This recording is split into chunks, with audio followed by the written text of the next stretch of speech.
హైదరాబాద్లో హైలైట్ కొనసాగుతోంది. పహల్గామ్ ఉగ్రదాడితో హైదరాబాద్లో ముమ్మర తనిఖీలు చేస్తున్నారు. పాతబస్తీలోని చార్మినార్ లా అండ్ ఆర్డర్ పోలీసులతో పాటు ర్యాపిడ్ యాక్షన్ ఫోర్స్తో భద్రత పర్యవేక్షిస్తున్నారు. ఇక ఓవరాల్గా ఇదే అంశానికి సంబంధించి మరిన్ని అప్డేట్స్ మా క్రైమ్ కరెస్పాండెంట్ శశిని అడిగి తెలుసుకుందాం. శశి, మొత్తం కూడా ఈ ఉగ్రదాడికి సంబంధించి మొత్తం హైదరాబాద్ లో కూడా అలర్ట్ అయినట్లుగా తెలుస్తుంది. ఎక్కడికక్కడ తనిఖీలు నిర్వహిస్తున్నారు. ఓవరాల్ గా అప్డేట్స్ ఏంటి? సిచ్యువేషన్ ఏ విధంగా ఉంది? హైదరాబాద్లో హై అలర్ట్ కొనసాగుతుంది. కేంద్ర నిఘా వర్గాల సమాచారం మేరకు హైదరాబాద్లో హై అలర్ట్ ఇప్పటికే ప్రకటించడం జరిగింది. నిన్నటి నుంచి కూడా ముమ్మర తనిఖీలను ఇటు పోలీసులు కొనసాగిస్తూ ఉన్నారు.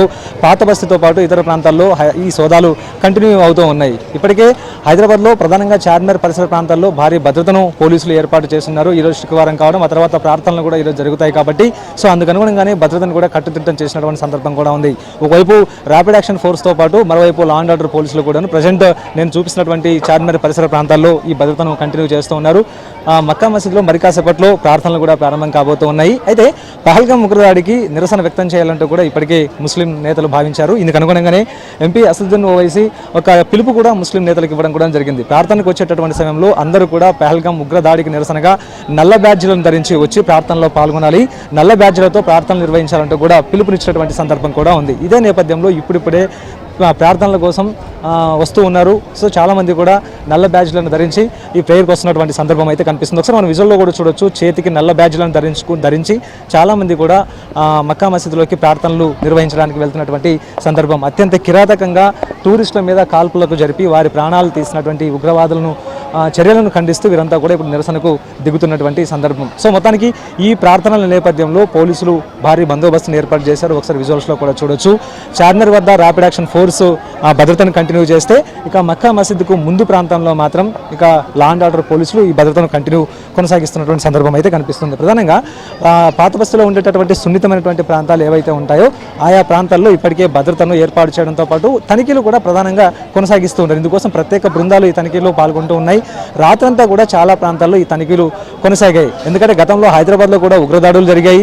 హైదరాబాద్లో ఉగ్రదాడులు జరిగేటటువంటి అవకాశం ఉన్నటువంటి ప్రాంతాల్లోనే ప్రధానంగా ఈ సోదాలు ముమ్మరంగా కొనసాగుతూ ఉన్నాయి. ఇదే కాకుండా ఇప్పటికే హైదరాబాద్లో పాకిస్తాన్లు ఎవరైతే ఉన్నారో వారందరినీ కూడా గుర్తించేటటువంటి పనులు స్పెషల్ బ్రాంచ్ పోలీసులు ఉన్నారు. వాస్తవానికి ఒక వారం రోజుల నిర్ణీత గడువులోపు పాకిస్తాన్లకు సంబంధించిన వారంతా కూడా తిరిగి దేశం విడిచి వెళ్ళిపోవాలంటూ కూడా కేంద్రం ఆదేశాలు జారీ చేసింది. వారికి సంబంధించినటువంటి పాస్పోర్ట్లను కూడా ఇప్పటికే రద్దు చేసింది. ఇదే నేపథ్యంలో వెళ్ళిపోవాలంటూ సూచించినటువంటి నేపథ్యంలో ఇక స్పెషల్ బ్రాంచ్ కార్యాలయంలో ఎవరెవరైతే పాకిస్తాన్లు తమ పేర్లను నమోదు చేసుకున్నారో వారి అందరి మీద కూడా నిఘా ఉంచారు.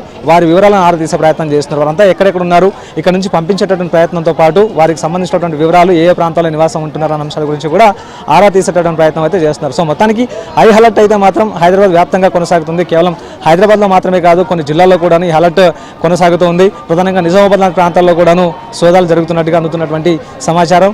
పహల్గామ్ ఉగ్రదాడికి ఎక్కడికక్కడ నిరసనలు వెల్లువెత్తుతూ ఉన్నాయి. కాసేపటి క్రితం బేగం బజార్లో కూడాను వ్యాపారస్తులు పెద్ద ఎత్తున కూడా ఈ నిరసనకు దిగారు. ప్రజెంట్ ఇప్పుడు ముస్లిమ్స్ కూడాను ఈ ప్రార్థనల సమయంలో నల్ల బ్యాడ్జ్లు ధరించే ప్రార్థనలు చేయాలంటూ కూడా వారు కూడా నిర్ణయించారు. ఈ నిర్ణయంలో భాగంగానే అందరూ కూడా ప్రేయర్కి ఇప్పుడు ప్రస్తుతం నల్ల బ్యాడ్జ్లతో వస్తున్నటువంటి సందర్భం. మరోవైపు ర్యాపిడ్ యాక్షన్ ఫోర్స్ అయితే మాత్రం ఇప్పటికే సిద్ధంగా ఉంది. వజ్ర వాహనాలను కూడా సిద్ధంగా ఉంచారు. ఏదైనా ఇబ్బందికర పరిస్థితి పరిణామాలు తలెత్తితే వెంటనే అణిచివేసేందుకు వీలుగా ర్యాపిడ్ యాక్షన్ ఫోర్స్తో పాటు తర్వాత ఏదైనా ఆందోళన చెలరేగితే మాత్రం వారు నిలువరించేందుకు వజ్ర వాహనాలను కూడా చార్మినార్ వద్ద సిద్ధంగా ఉంచారు. నీలిమ. Thank you CC.